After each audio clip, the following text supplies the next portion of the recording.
La volonté de Dieu. Qu'est-ce que cela signifie vraiment pour nous, dans notre vie quotidienne et dans notre quête de vérité? Voyez-vous, Dieu est libre et indépendant. Il n'est pas limité par les contraintes humaines ou les institutions que nous avons créées. Il n'a besoin de rien d'autre que de lui-même.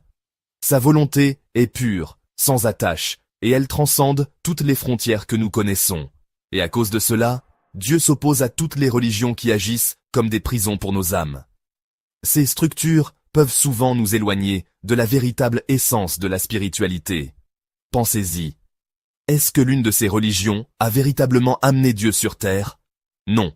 Elles ont souvent créé des divisions et des conflits au lieu de l'unité et de la justice. Au lieu de cela, on se retrouve avec un sentiment d'abandon, un vide spirituel que beaucoup ressentent mais ne peuvent pas expliquer. Si nous suivions vraiment la volonté de Dieu, ne serait-il pas ici avec nous? Ne ressentirions-nous pas sa présence de manière plus tangible et réconfortante? Le fait qu'il ne le soit pas en dit long. Cela nous pousse à reconsidérer nos actions et nos croyances. Cela signifie que ce que nous avons fait jusqu'à présent, que ce soit créer des religions, avoir des enfants pendant des millénaires, ou accumuler richesse et pouvoir, n'a pas provoqué sa présence. Nous avons peut-être manqué l'essentiel. Et voici une idée, une réflexion qui pourrait changer notre perspective. Si gagner de l'argent ou obtenir du pouvoir n'a pas fait venir Dieu, alors peut-être, juste peut-être, avons-nous cherché au mauvais endroit. Maintenant, changeons de perspective. Explorons d'autres voies. Il y a une chose que l'humanité n'a collectivement jamais faite. Prendre véritablement soin des animaux. Les respecter. Prendre soin de notre planète et vivre selon les 10 paroles simples, mais profondes, que Dieu a dites à Moïse.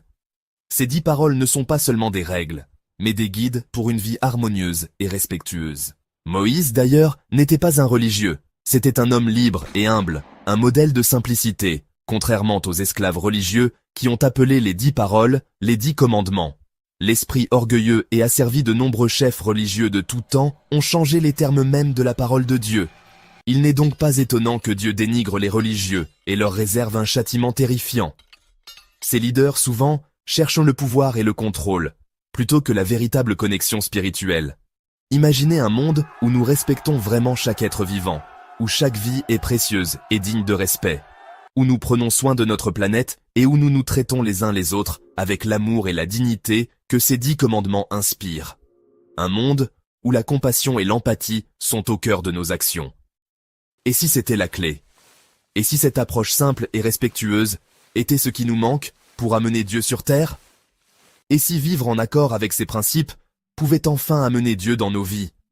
C'est une pensée radicale, mais peut-être que c'est la solution que nous cherchons depuis si longtemps. Mais réfléchissez-y. Peut-être que la réponse a toujours été simple, cachée à la vue de tous. Une vérité évidente que nous avons négligée. Une vérité qui attend d'être découverte par ceux qui cherchent sincèrement.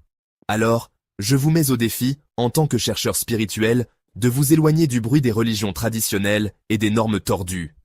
Explorez de nouvelles voies, suivez votre esprit et votre intuition. Embrassons une vie d'humilité, d'amour et de respect pour toute la création. Une vie où chaque action est guidée par la justice en toutes choses.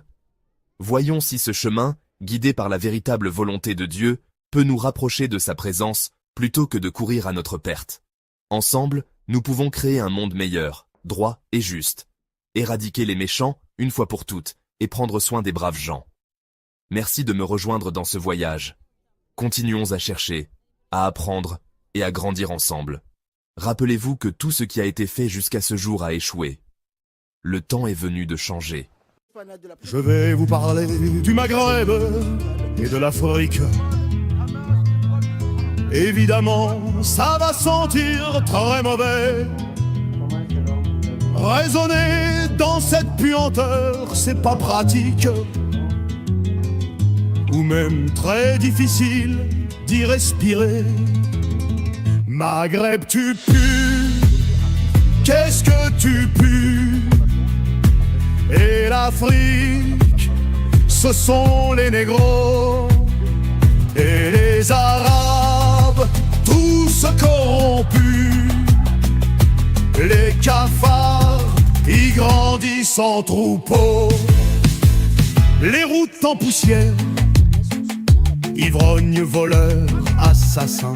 Ah mais quelle galère des milliards de bons à rien. Maghreb, tu pues, qu'est-ce que tu pues? Et l'Afrique, ce sont les négros. Et les Arabes tous corrompus. Les cafards y grandissent en troupeau.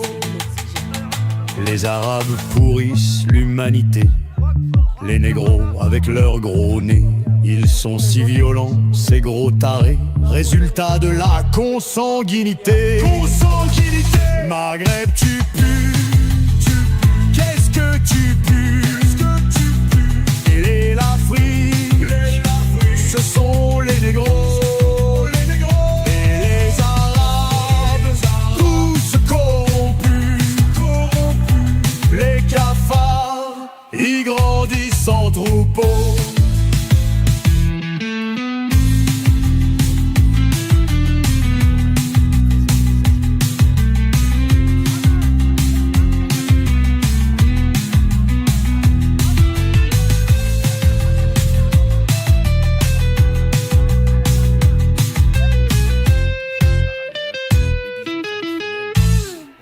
sont constitués